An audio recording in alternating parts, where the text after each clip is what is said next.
হরে কৃষ্ণ। তোমরা সবাই কেমন আছো? আশা করছি সবাই খুব গোবিন্দের কৃপায় ভালোই আছো, আর গোবিন্দের কৃপায় আমরাও খুব ভালো আছি, সুস্থ আছি।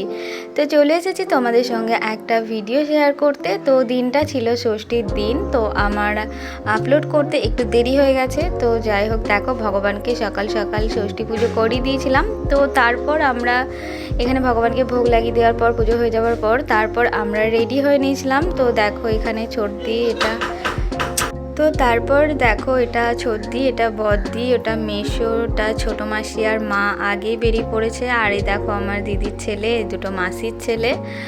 তো এই যে আমার বুঞ্জি ছুটকি, একে তো তোমরা সবাই চেনো। আর ওই যে তোমাদের দাদা ভাই, যদিও বা এটা আমাদের নতুন ষষ্ঠী ছিল না, আমাদের নতুন ষষ্ঠী এটা আমাদের দ্বিতীয় ষষ্ঠী। আগের বছর আমাদের নতুন ষষ্ঠী হয়ে গেছিলো। তো দেখো এটা হলাম কি আমি, তো রেডি হয়ে নিয়েছি আমরা সবাই মিলে, আর বেরিয়েও পড়েছি ষষ্ঠীর তলায় যাওয়ার উদ্দেশ্যে। আসলে বাড়িতে তো আমরা ষষ্ঠী পুজো করেইছিলাম, কিন্তু আমরা ভক্তিপথে আসার আগে থেকেই আমার মা ওই ষষ্ঠীতলায় গিয়ে পুজো করে। তো সেই নিয়ম প্রচলনটা আজও রয়েছে। তো আমরা ভগবানকে তো প্রথমে পুজো করিয়েই দিয়েছিলাম। তো তারপরে আমরা এখানে যেহেতু নিয়ম আছে, তো আমরা চলে গিয়েছিলাম ষষ্ঠীতলা। আর এই ষষ্ঠীতলাটা হচ্ছে আমাদের এখানে চালধোয়ানি পুকুরের ওখানে। আর এই ষষ্ঠীতলাটা আমাদের আদি ষষ্ঠীতলা। তো দেখতেই পাচ্ছ কত ভিড় এখানে। আসলে এখন তো চারিদিকে অনেক ষষ্ঠীতলাই হয়েছে, কিন্তু আমাদের মা মাসি দিদা, মানে দিদা তো নেই এখন, মা মাসি সবাই, তো এরা ছোটোবেলা থেকে এখানেই করে এসেছে ষষ্ঠী। তো আমিও ছোটোবেলা থেকে এটাই দেখছি কি যে মা মাসি সবাই এখানেই ষষ্ঠী করে। তো তারপর দেখো আমরা চলে এসেছি, মা এদিকে আমাদেরকে ষষ্ঠী করানোর জন্য আমাদের 3 বোনকে নিয়ে চলে এসেছে, আমার বোনপো, বোনজি, আমার ছোটো মাসি সবাই। তো দেখো কত ভিড় এখানে। তো সবাই আস্তে আস্তে ওপরে উঠছিল। এটা হলো কি অরণ্য ষষ্ঠী, গাছ ষষ্ঠী, দুটোই বলা যায়। তো কত ভিড় দেখো। এখানে যারা নতুন বিয়ে হয় সেই নতুন জামাইদেরকে নিয়েও এখানে সেই শাশুড়ি মায়েরা ষষ্ঠী করতে আসে মেয়ে জামাইকে নিয়ে। আর যাদের নতুন বাচ্চা হয় তো তারাও এখানে ষষ্ঠী করাতে আনে, এখানে নতুন নতুন ছোট বাচ্চাদেরকে নিয়ে।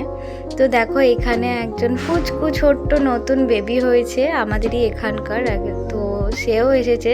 তো দেখতে খুব ভালো লাগে, তাই না? আর অনেক ছোট ছোট বাচ্চা দেখতে পাই, যেটা খুব কিউট লাগে দেখতে। তো যাই হোক, দেখো এখানে মা মাসি সবাই এখানে ষষ্ঠী পুজো করছে, মানে গাছ পুজো আর কি।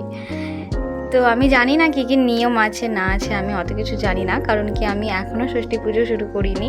করতে হয় কয়েকদিন পর, মানে কয়েক বছর, জানি না কবে করব না করব, সেটা তো সবই ভগবানের ইচ্ছে।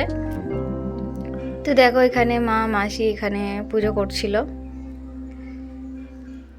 খুব ভালো লাগে এই দিনটা, সবাই মিলে আমরা একসঙ্গে যাই, সবাই সেজে টেজে যাই। তোমরা কারা কারা এই ভিডিওটা কোথা থেকে দেখছো, আর তোমাদের কাদের কাদের ষষ্ঠী পুজো আছে অবশ্যই জানিও কমেন্টে। তো এখানে তোমাদের দাদার ভিডিও করছিল, আর আমার সাথে একটু বদমাশি করছিল। দেখো সব সময় ওর বদমাশি করতেই থাকে সব জায়গাতে। তো তারপরে এখানে পুজো হয়ে গেছে। তো এইবার মারা দেখো নেমে চলে এসেছে। মারা নেমে আসার পর এখানে মাসি দেখো সবাইকে পাখার বাতাস দিয়ে দিচ্ছিল। এখানে পাখার বাতাস দিতে হয়। আর এখানে ঝুটকি ধূপ দেখিয়ে দিচ্ছিল মা ষষ্ঠীকে। আর এখানে একটু দেখো আমাকে হলুদের ফোঁটা, সিঁদুরের ফোঁটা এইসব কিছু দিয়ে দিয়েছিল। তো তারপর ফাইনালি আমাদের পুজো হয়ে যাবার পর দেখো আমরা সবাই আবার একে একে বাড়ি ফিরছিলাম। যদিও বা আমাদের বাড়ি থেকে ষষ্ঠীতলাটা খুব একটা দূরে নয়, ওই 5-6 মিনিট মতো লাগে পায়ে হেঁটে, কাছেই। তো এটা হলো কি বদ্দি। তো তারপর পুজো হয়ে যাবার পর দেখো, আর আমাদের এদিকে প্রচণ্ড রোদ, গরম ছিল। আর মানে এই নতুন শাড়ি পরে, আমি তো এমনিই শাড়ি পরতে অভ্যস্ত নয়, কিন্তু ষষ্ঠীতলায় যেতে হবে বলে শাড়ি পরেছিলাম, আর প্রচণ্ড গরম লাগছিল। তো ভাবছিলাম কখন বাড়ি পৌঁছাবো আর চেঞ্জ করব।